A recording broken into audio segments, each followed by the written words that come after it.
এই মেয়েটি কিছু খাবার অর্ডার করতে হঠাৎ তার একটি সাইনবোর্ডে নজর পড়ে। ছেলেটি তখন বলে, এটা আমার বোনের, আগে আমরা খুব দরিদ্র ছিলাম, এই সব খাবারই কিনে দিতে না পারাই সে রেগে আমাদের ছেড়ে চলে গেছে, অনেক খুঁজেছি পাইনি। মেয়েটি তখন খাবারের দিকে তাকাতে ছেলেটি সেটা দিতে চাইলে মেয়েটি অন্য খাবার দিতে বলে এবং তার ঠিকানায় বেশি করে খাবার পাঠাতে বলে এবং তার ঠিকানা লিখে দেই। আসলে মেয়েটি তার ভাইকে চিনতে পারে কিন্তু সে প্রকাশ করে না। তারপরে মেয়েটি সেই সাইনবোর্ডের ছবি তুলতে ছেলেটি তার হাতের চিহ্ন দেখে সে তার বোন চিনে ফেলে, কিন্তু সে কিছুই বলতে পারে না। পরের দিন ছেলেটি তার স্ত্রীকে বলে, আমরা আর দোকান করব না, সুন্দর জায়গায় ঘুরতে যাব।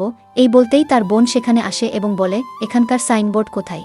সে বলে, আমি তাকে খুঁজে পেয়েছি, তোমার হাতের চিহ্ন কি দেখতে পারি?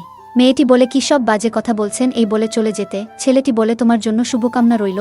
মেয়েটি তখন তার নামের শেষ অংশ জানতে চায়। ছেলেটি বললে সে কনফার্ম হয়ে যায় যে ছেলেটিই তার ভাই ছিল।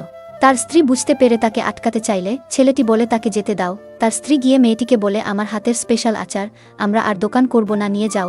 আসলে ছেলেটি তার বোনকে খোঁজার জন্যই এই দোকান করেছিল রাস্তার ধারে। হ্যালো বন্ধুরা, মেয়েটি কি তার কাছে ফিরবে? দেখতে চ্যানেলটি সাবস্ক্রাইব করে পাশেই থাকুন। ধন্যবাদ।